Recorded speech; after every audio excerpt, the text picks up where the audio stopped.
Public power systems are the heartbeat of a community, powering the homes, businesses, and schools across the country. But do you know all that goes into operating a public power system? So whether you're an AMP member, employee, or partner organization, or you're simply passionate about the energy that powers our towns and cities, we invite you to plug in and listen to this podcast, where we explore the topics and issues most important to AMP members and public power. This is the Public Power Line. I'm your host, Tracy Reinbold, with American Municipal Power, the nonprofit wholesale power and services provider for more than 130 public power communities across 9 states. Former U.S. Senator Everett Dirksen once famously said, "When I feel the heat, I see the light." In a few short words, Dirksen underscored the importance and value of hearing from their constituents on matters of importance back home. For our discussion today, we are joined by Jason Rockey, Montpelier Village Manager, a member of the AMP Board of Trustees and Chair of the Legislative and Environmental Policy Committee, Rob Talley, President of Talley and Associates, and an advocate for AMP and other organizations at the federal level, and Michael Beirne, AMP Vice President of External Affairs and OMEA Executive Director. Jason, Rob, Michael, thank you all for joining us today. Michael, I'd like to have you start us off with a brief explanation of what it means when we refer to advocacy, and then a little bit of information on the relationship between you and your team at AMP and our other 2 guests, Rob and Jason. So advocacy is, I guess, sort of defined generally as an activity by an individual or group that aims to influence decisions within political, economic, or social institutions. We use it to advocate on behalf of public power, on behalf of all of our members, before state and federal policymakers to influence positive outcomes for policy proposals that they are considering. One thing that you may hear repeated, the quote is, "If you're not at the table, you're on the menu." And that means that if you're not engaged, if you're not participatory during the policymaking process, you run the risk of either being left behind or, even worse, being targeted for negative or detrimental proposals. So with respect to the other 2 gentlemen who are on the call with us today, they're sort of part of our comprehensive strategy that we utilize to represent members before those, again, state and federal policymakers. Thank you, Michael. Now, Rob, I'd like to jump over to you. Could you give us a general idea of how the advocacy process works and help us to understand why it's so important that public power communities stay engaged? Michael gave the Webster's definition of lobbying. I think of it a little bit more simply. I think of lobbying as a mixture of sales and education. You're part salesperson because you're providing your perspective with a positive spin on it, public power's perspective with a positive spin on it. But it's also a large component of it is education. Just because a member of Congress received a majority or a plurality of the electoral vote in their district, that doesn't mean that he or she knows anything about electricity. And even if they know something about electricity, they probably know a lot less about public power's role in providing electricity to its communities. That education process, this advocacy, is an iterative process that has to happen continuously, because I've never met a member of Congress who chose not to vote on a bill or an amendment because they were unclear as to what the position of public power was. If we don't tell them, they're going to vote anyway. And we have to be in to these offices on a regular basis, communicating with them our perspectives, because we know that the rest of the interest groups that exist in our lovely country, they're all going to be in there as well. And so if we're, going back to Michael's comment, if you're not at the table, you're on the menu. In this public policy arena, being at the table means providing the education and the information to members of Congress and to their staff in a digestible way on a regular basis so that when our issues come to a vote or when we need champions to begin to work other members of Congress, it's not a cold start, that they have that information available to them, they are comfortable with it, they can speak to our issues. That is really the importance of advocacy on behalf of public power. That's a great answer, Rob. I think that sometimes that need for continuing education, continuing advocacy can get lost when you've worked in public power for a long time. And Mike, would you say that things function pretty much the same way at the state level, or are there some differences? Uh, at a high level, I would say generally yes, and that is, as Rob noted, it's important to be in there and to educate them on the issues that are important to you. The one of the differences between, I think, maybe congressional offices and most state offices is in Congress they have a large staff, mostly professional, and the lawmakers rely very heavily on congressional staff. At the state level, they typically have a much smaller staff, maybe only one person, maybe two, maybe none. So it's important to recognize, who you're dealing with, what your audience is, and tailoring messages that will resonate with them individually. That's a great point. Jason, you have the unique perspective here of directly serving a public power community. From your perspective, what does effective advocacy look like coming from the local level, and how do you and your community leaders stay engaged? Thanks for that question and bringing me in there. I think I have the unique advantage of serving on the AMP Board of Trustees. So my engagement is the easy part. We've got great staff at AMP and OMEA that do an excellent job of keeping board members informed on bills that could potentially impact our communities. My challenge is keeping my local elected officials engaged. Almost all of our elected officials here in Montpelier have full-time jobs, and they're all active in other organizations and groups in the communities. So they're really stretched pretty thin when it comes to what kind of causes they can get behind. So my challenge is to be respectful of their time and filter the information that's coming into them. I try not to be an alarmist and bring every little item to their attention, but I really try to focus on the things that are likely to make it to the floor for a vote. That way, when I do bring something to them, they know it's something they need to focus on. It's something that's could have a direct impact on the village of Montpelier, and I need your attention on this. And Jason, what are some of the effective tools or resources that AMP member officials could turn to for help, just to help them identify those key pieces of legislation or key moments? So for my elected officials, it's mostly me because I'm getting all the information in from all these different organizations. AMP sends out weekly updates. OML sends out weekly updates. OMEA sends out, I believe it's monthly updates, and all the information is in there, but it's not focused. It's a lot of noise. And while administrators like me appreciate all of the information, then I can determine what's important or help my people determine that.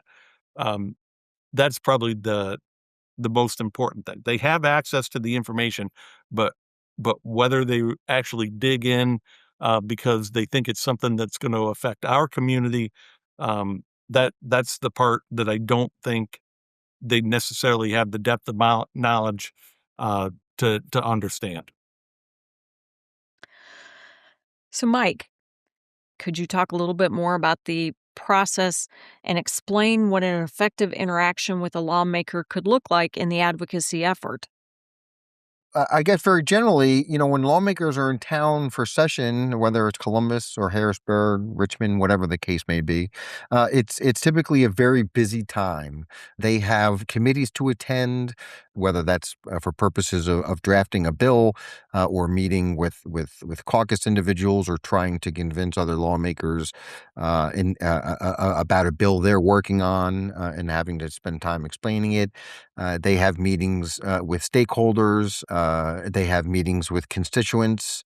So they have very long days, and they're very busy. I guess leading into the second part of that about what makes it effective, because sometimes you only have a few minutes. An effective interaction is one that they will remember either very specifically about the issue or more broadly about to reach back out to you uh, to seek your feedback on a particular issue. And Jason, I'm sure coming from the local level, you have a different sort of relationship with the State House. As you look at things from that local level, what has your personal experience been like working with lawmakers to advocate on behalf of Montpelier? Yep, little bit different perspective here again than what Michael offered. Um, at the state level, in the 8 years I've been here at the village, our elected officials have been pretty well engaged and responsive when I bring up questions or concerns about things that are going on. Um, but again, I try not to bother them with the small stuff, so to speak. I think at the local level, one of the most important things is building relationships with those representatives. When you know they're going to be in town, invite them to lunch, um, get them together with the local elected officials. Um, when there are important events going on in your community, make sure they know about it. Let them know when the Chamber of Commerce is having their annual dinner. That way, when they know your name as a person that's willing to help them do their job and not just someone that complains all the time, you're more likely to get an audience with them when it becomes important. With federal representatives, you got to make sure when they're in town or when they're close by that someone from your community is there. To me, when they see your name or the name of your community on an email or an invitation, their first thought should not be, oh, geez, what are they complaining about now? So for me, that's the most important thing, is building a relationship. And at least so far, I've had pretty good luck in doing that. One of the biggest challenges is when you turn over an elected official, and as someone you haven't had the opportunity to deal with before, you got to start that process all over again. And those relationships take time.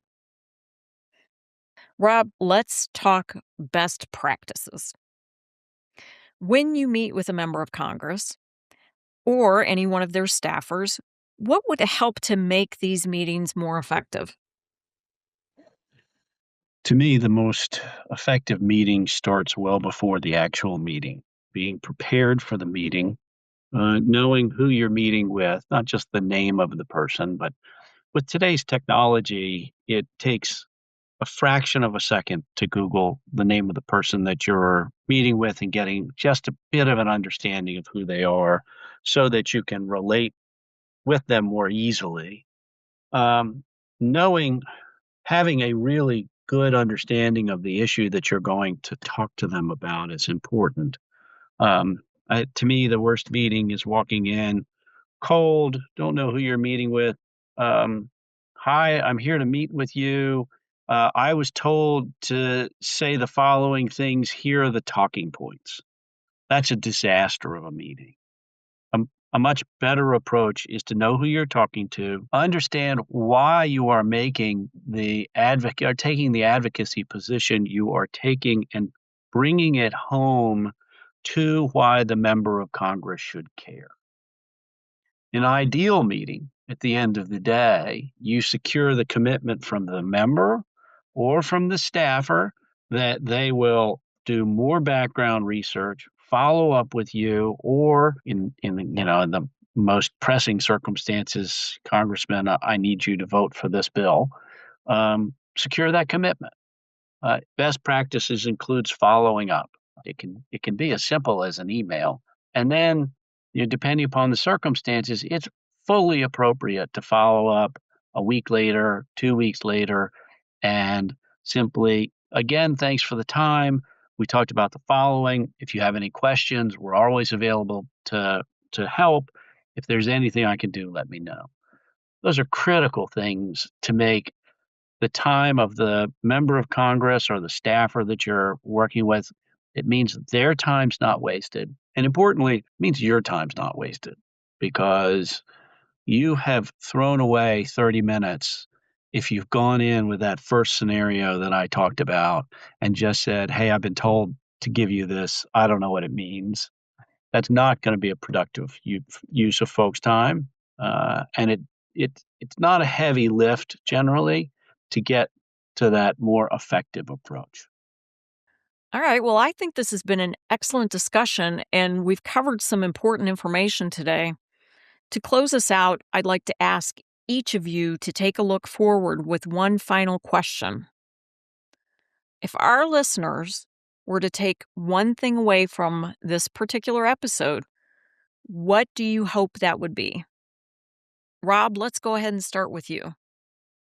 The one takeaway that would be most constructive from my perspective is for those who listen to this podcast to realize that while you have a professional team at AMP, you, the listener, are the asset for public power. Your willingness to engage and intervene in the advocacy at the local, state, and federal level are really what is the power of public power. And while Michael, Jason, the team that AMP has pulled together, it's an exceptionally talented crew. You are what brings everything home. And that, I would hope, is what people take away from it. Jason, same question to you. What would you hope our listeners take away from this episode? So from the local perspective, the most important thing for me would be to not be the person that's thought of as a complainer. If you're only talking to your elected officials from the perspective of you're on a different side of this than I am, you're not going to be effective. But if you've built a relationship and they respect you as someone who is informative and an expert on whatever it is you're talking about, you can have some sway with them. But maybe at higher levels, the squeaky wheel gets the grease. I think at the local level, it's the person or the group that has built the best relationship is the one that's going to get what they want. And Mike, what would you like our listeners to take away from this episode? I think the most important thing is to engage, be part of the discussion. Don't be, as Jason noted, don't be in there complaining. Don't be in there only when they're getting ready to vote on a bill. And as Rob noted, this is a team effort. We can go in there and meet and educate lawmakers and their staff all the time. But at the end of the day, in many cases, they want to know how it impacts their community, their district. And nobody is better able to tell that story than community officials. So I guess my bit of advice is what I started with, which is if you're not at the table, you're on the menu. Great answers. I would just add for anyone listening who needs more information or more assistance, you can always lean on AMP. If you have questions about legislation, concerns about regulations, whatever it might be, you are always encouraged to reach out to AMP. Jason, Michael, Rob, thank you all again for joining us today and taking the time to talk a little bit about the importance of advocacy in public power. I'm Tracy Reinbold, your host for the Public Power Line, where we explore the topics and issues most important to AMP members and public power. If you like what you've heard on the Public Power Line podcast, please share it and subscribe so you don't miss future episodes. Search for the Public Power Line wherever you get your podcast.